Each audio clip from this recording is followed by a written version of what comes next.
This Faith and Finance podcast is underwritten in part by Praxis Investment Management. Since 1994, Praxis has offered investment products designed to meet the practical needs of everyday investors while supporting positive change through impact strategies that go beyond screening. Guided by faith values, Praxis strives to make a positive impact on the world. Learn more at praxisinvests.com.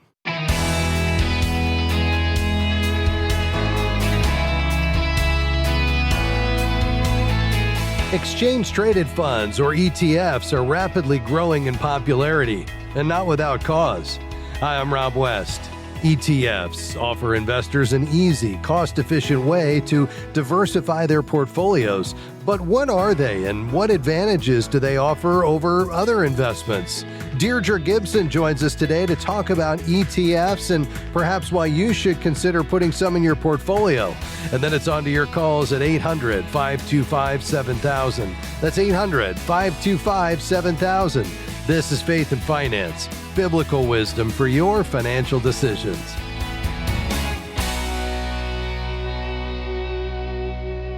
Well, it's a pleasure to have Deirdre Gibson on the program. She's a senior national sales consultant for Praxis Investment Management, an underwriter of this program. She's also an expert on ETFs. Deirdre, great to have you with us. Thanks so much. It's a pleasure to be here. Deirdre, it would be helpful to start by explaining what ETFs are and perhaps how they differ from mutual funds. Sure, Rob, that sounds great. So I think mutual funds are a great comparison because similar to mutual funds, ETFs are funds that can hold a mix of stocks or a mix of bonds. A lot of people like to call it a basket.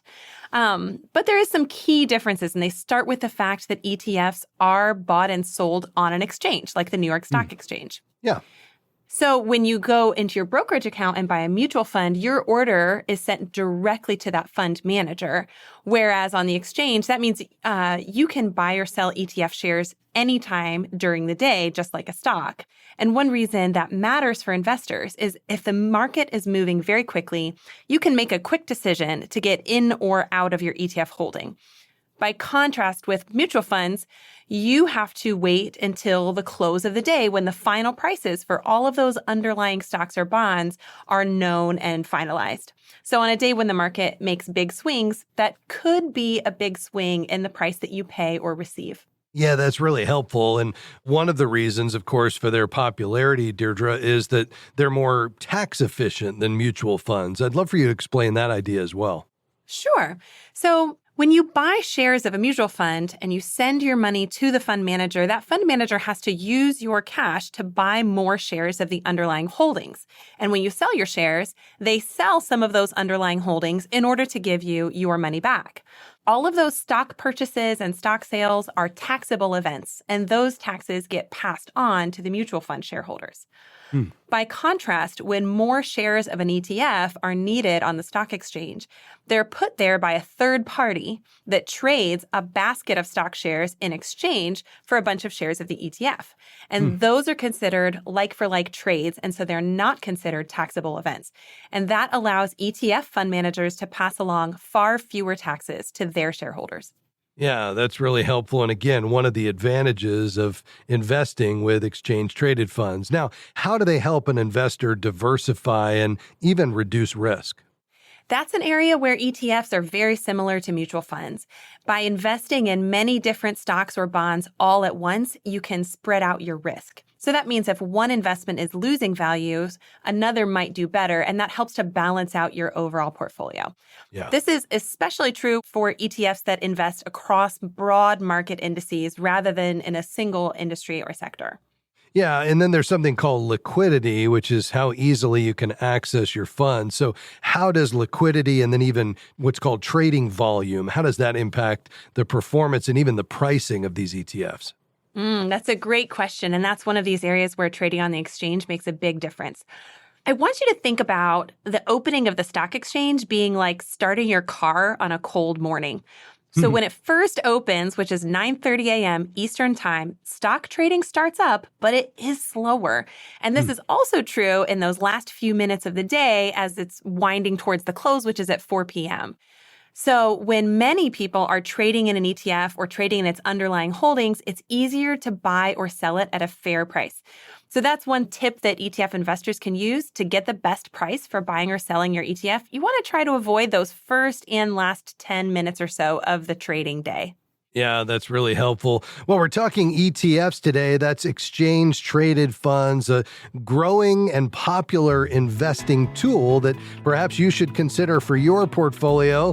With us today, our friend Deirdre Gibson. She is Senior National Sales Consultant for Praxis Investment Management, an underwriter of this program. And when we come back, Deirdre will talk to us about not only the benefits of exchange traded funds, but how you can invest in a way that aligns with your Christian values using ETFs as well. We're talking exchange-traded funds on Faith and Finance. We'll be right back after this break. Stick around.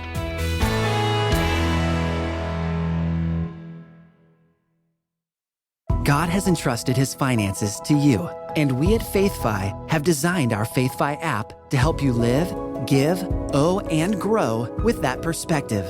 Our FaithFi app is the leading biblically based finance app. You can manage your money, get top biblical financial resources, and interact with a community of like-minded believers, where you can ask questions, get answers, and share what you're learning. Go to faithfi.com and click the word app to get started. We are grateful for support from Praxis Investment Management. Since 1994, Praxis has offered investment products designed to meet practical needs for everyday investors seeking to steward their assets consistent with their desire to promote positive social and environmental impact. Praxis aims to bring a faith-based approach to ETFs, mutual funds, multi-fund portfolio solutions, and money market accounts reflecting their 500-year-old Anabaptist Christian faith tradition. More information is available at praxisinvest.com. Great to have you with us today on Faith and Finance. With me today, Deirdre Gibson. She's Senior National Sales Consultant for Praxis Investment Management, an underwriter of this program and a leader in faith-based investing. Deirdre is an expert on exchange-traded funds, and this is a really easy and cost-efficient way to diversify your investments, and ETFs are rapidly growing in popularity. And before the break, Deirdre shared with us some of the reasons why. I want to continue to unpack that, Deirdre. Just give us kind of an overview, and what should investors consider when choosing an ETF? Yeah, thanks for asking that, Rob. One of the most important and exciting differences between ETFs and mutual funds is that it's possible to create an ETF basket that holds other things beyond just stocks or bonds, more complex things like options or commodities or other alternative investments that, frankly, normally would be out of the reach of a regular retail investor. That's exciting, but it comes with some dangers. There are lots of ETFs that are more plain vanilla, and there are some that can come in some really spicy flavors. Historically, most ETFs have been in that plain vanilla category, but a lot of the newer ones coming to market are a little more spicy. I want to give an example just to show what that means. So you might be thinking, hey, the price of gas keeps going up. I'm going to invest in an oil futures ETF. So at least the more I pay at the pump, the more money I make. A lot of people have thought that. Sure. But futures contracts are complicated, and those oil futures ETFs do not actually rise at the same rate that oil prices rise. So if you don't really understand the underlying holdings of the ETF you're getting, you might get surprised. Now, the good news is, by law, every ETF issuer has to have really clear information on their approach and their holdings on an every single day basis on their website. So just go to the ETF issuer's website and make sure you understand what you're reading. If you don't, no worries, just keep doing your homework. You know, it is exciting to be able to access some of those more spicy flavors, but you just want to make sure that you know what you're getting into. Yeah, that's exactly right. And so that's a great example with the oil futures. Another very popular ETF are the gold ETFs, right? Where you can own the price of gold as it moves up and down, but without the complexity of receiving it and securing it and then paying dealers to buy and sell, right? Exactly. Yeah. Now let's talk about the faith-based investing space, because historically the faith-based investments have largely been in the mutual fund category, but that's really moving into the exchange-traded funds as faith-based firms correct this imbalance. I'd love for you to share what Praxis is doing about it. Yeah, absolutely. We are so excited that this month we launched 2 new Praxis ETFs. The Praxis Impact Large Cap Growth ETF, which has the ticker PRXG, so PRX for Praxis and G for growth, Okay. and the Praxis Impact Large Cap Value ETF, so PRXV. Both of these funds are designed with timeless Christian values in mind. As shareholders, we are able to have a seat at the table, helping these companies care for God's creation and God's people better. But we screen out companies where we think it's better just to shake the dust. We've been investing with these values and principles for over 30 years. And one of my favorite stories from that time is about how we helped Hershey and a bunch of other chocolate companies address child slavery in their supply chain. So today you can go to the store and buy any random Hershey bar, and it is certified by third-party auditors. That's because of work that was done by my colleague Chris Meyer and a bunch of others. That's incredible. I'd love for you to share just a bit more about that and how an asset manager like Praxis can actually make a difference in changing how they think about their supply chain. Oh, yeah. So there's really 3 ways, and I'll start by going a little higher level with approaches to faith-based investing or any approach to values-based investing, really. You can choose to avoid or screen out from your portfolio companies that aren't really aligned with your values. You can choose to seek or add in companies that are having an outsized positive impact or blessing on the world. Okay. And then you can choose, typically you would not do this yourself, but you would choose a fund manager that is engaging with companies to make a difference.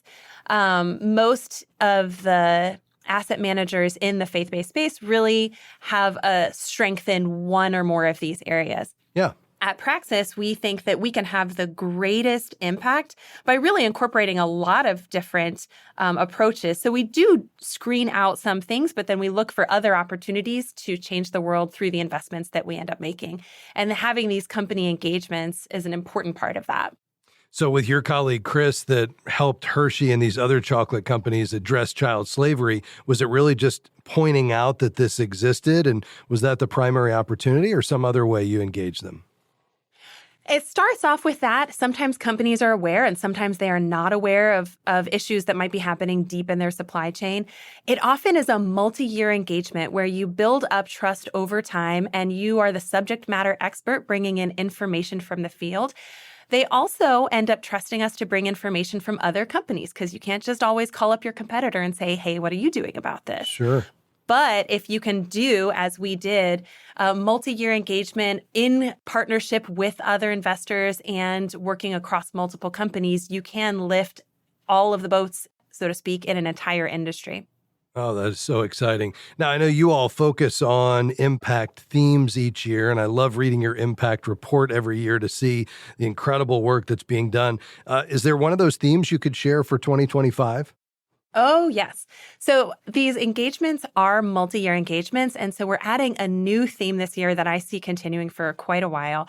And it's one that's very near and dear to my heart as a mother of a 5-year-old, a 3-year-old, and a 1-year-old. Yeah. I think a lot about what the future is going to look like. And I think a lot about how it's going to be changed by the rise of AI, the rise of quantum computing. We're just seeing massive changes in technology. No doubt. And to me, it is so vital to have Christian voices and values-driven people at the table with these companies, making sure that our future isn't just shaped by, hey, what is possible? What can we do? But also, what do we want to do? What kind of world are we trying to create? And really keeping human flourishing at the center of the conversation.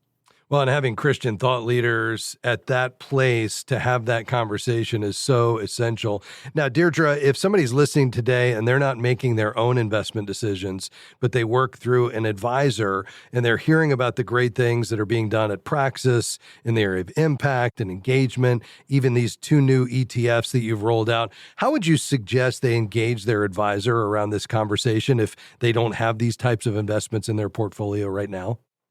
Just bring up the conversation. Your advisor has your best interests in mind, and that means helping you align your finances with your life goals. And your life goals have everything to do with your values and your faith. Just bring up the conversation. Let them know that you're interested, and I'm sure that your advisor would be happy to help you move forward. Now, they're going to have concerns about how this impacts your financial ability to meet those goals, they might not know that there are lots of opportunities out there to include both values and financial considerations when choosing faith-based or values-based investments. Yeah, I think that's a great point, and we have just a few seconds left. But the idea that we don't have to sacrifice returns to have our values expressed in our portfolio is absolutely true, isn't it? That's right. There are values-based and faith-based opportunities in every risk-return profile. It just means finding the investments that suit your risk-return profile. Excellent. Well, Deirdre, we so appreciate your time and our partnership with Praxis. Thanks for being here today. It's a pleasure, Rob. Thank you. That's Deirdre Gibson with Praxis Investment Management. You can learn more at praxisinvests.com. That's Praxis, Praxis, invests.com. All right, your questions are next. 800-525-7000. That's 800-525-7000. Back with much more after this.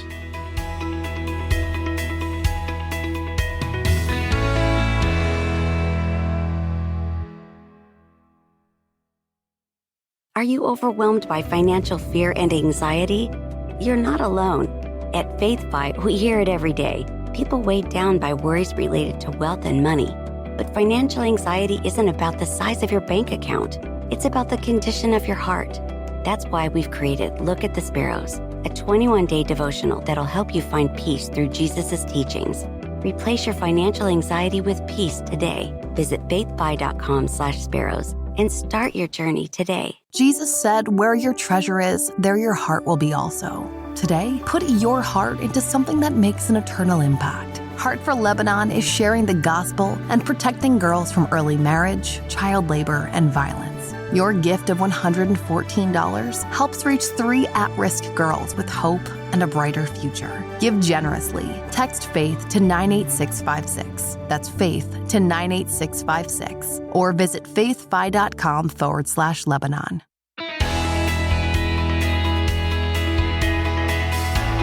Thanks for joining us today on Faith and Finance. Delighted you're listening in today. We'd love for you to get in on the conversation by calling 800-525-7000. Again, that's 800-525-7000. You know, there's another way to engage with us here at FaithFi, and it is really for those of you who listen to this program regularly. Perhaps you've found some benefit in what we've been able to share. Maybe it's changed your perspective on what it looks like to live as a faithful steward, to hold God's resources loosely and align your hearts with His, valuing Him above everything in this world. Well, partners are those that come alongside the ministry to help us reach more people and to support our work. FaithFi is listener-supported, and our partner program is those who support the ministry at $35 a month or more. And as our way of saying thank you, we send you 4 copies, 4 issues over the year of our magazine, Faithful Steward. And anytime we release a study or a devotional, you receive that pre-release as well. We're also going to be rolling in our app into that as well. You'll have a pro subscription to the app as a FaithFi partner. And so we're so delighted for you to be able to join us in that way and support our work. And it's a great time because the next issue of Faithful Steward is due out in May alongside our brand new study called Wisdom Over Wealth, 12 Lessons on Money from the Book of Ecclesiastes. If you'd like to become a partner, it's quick and easy at our website. Just go to faithfi.com and click Give. There at the top of the page, that's faithfi.com, and click Give, and we'd love to welcome you on board. We've got some lines open, 800-525-7000. You can call right now. To Chattanooga, hi, Sarah, go ahead. Hi. Yes, I have a pretty stable budget, and I do monthly donation to a charity, and I have been paying extra on my principal. But my question is, should I do those items before I build my emergency savings? Yeah, it's a great question. And, you know, you're talking about the priority use of God's resources, and there's competing priorities that we have. I mean, once we recognize our role as stewards and we begin to think about our values and our priorities, what will emerge is having that liquidity or that emergency reserve for the unexpected. We see that affirmed in Scripture. Clearly, we're to be generous. We should be givers. We should allow a portion of what God entrusts to us to flow through us into the local church and other causes that are on the heart of God, even loving our neighbor, those who might be in a season of need. Beyond that, we want to minimize the use of debt and eliminate high-interest credit card debt and consumer debt, and even find our way toward paying off a mortgage eventually. And so we have to wrestle through the priority order of these things. First of all, I would say being a generous giver right up off the top is key. And the amount is really between you and the Lord. That's of less concern to me. What's most of interest to me is you beginning to establish that regular rhythm of giving and generosity. And I heard you reference that. And so I would say building that right in up front, it kind of calibrates your hearts to the Lord's. And I think it's that tangible demonstration of surrender and trust in Him as your provider. So I would say continue doing that. And, you work out the amount, in prayer with the Lord. In terms of where you go from there, what do you have in your emergency fund today? Today, I have about $3,000 in my emergency fund. Okay, and what are you spending on a monthly basis, roughly? All your expenses? Okay, on a monthly basis, my expenses are like $2,500. Okay, great. So you have a little more than 1 month's expenses. That's excellent. On your way to 3 to 6 months. Did you mention you have a little bit of credit card debt, though? I have $500 in credit card debt. Okay. And is that just monthly expenses that you'll pay off, or are you carrying that balance month to month? Well, I'm able to pay it off because my monthly income is about $4,300 and my expenses monthly are about $2,500. Okay. So I can just pay it off. Okay. Yeah, great. Now, where has the excess been going? Because you've got quite a bit of surplus there. I mean, about, $1,800 a month. The excess was going to paying out credit card debt and also doing extra on my principal. On the mortgage. I think on the mortgage. Like I'll pay 3 extra principals at one time. Got it. After my regular monthly, and then also a little bit for when a plane ticket to my grandson's graduation, just stuff like that. That makes sense. Sure. Well, a couple of thoughts here. Number one is, since it sounds like you've reined in your spending and whatever led to that credit card debt in the past is a thing of the past. That's good. I'd go ahead and finish off that last $500. No reason to pay the interest that you're likely paying on that $500. So let's go ahead and pay that off as step one. I would probably, if it were me, go ahead and build up that emergency fund from 1 month's worth of expenses to at least 3. And so maybe you set a goal of $7,500. And I'd probably hold off on, again, neither of these things are bad. It's just, we've got to make a choice. I'd probably hold off on additional, principal payments on the mortgage until you get up to that 3 months expenses, just so you've got something to fall back on if for some reason you had an unexpected expense come out of left field. We would rather you not have to go back into credit card debt in order to cover that. And then if you wanted to take the excess and divide it between additional emergency savings to get up to 6% and then take the other half and send it toward the mortgage, I would be completely fine with that because I love the idea of you eventually being debt-free. So I think that would probably be my path forward. Focus entirely on the credit card debt and the emergency fund until you get up to 3 months, and then split the excess between the principal on the mortgage and the emergency fund until you get to 6 months. Okay, thank you. All right, you're welcome. We appreciate your call today.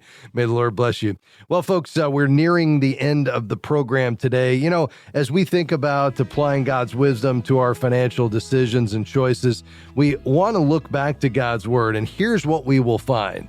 Apart from the big idea that we're stewards and God is owner, and He gives us the power to create wealth. I think we need to remind ourselves that there are plenty of admonitions in Scripture around how we should handle money, the fact that we should avoid debt, the importance of goal setting, the importance of paying our taxes, the fact that we should be training the next generation, our kids, in these principles and a biblical worldview of money management, and certainly living within our means. And we want to remind you of those principles and ideas that are very practical but rooted in God's Word each time we gather together. And by the way, and speaking of living within our means, if you're struggling with that like I am and so many of us are in the midst of high inflation, check out the FaithFi app. It's what Julie and I use to manage our budget every day, and it's really helpful to know what's left in each envelope when you take a look at that app in real time. You can download it today at faithfi.com. Just click app.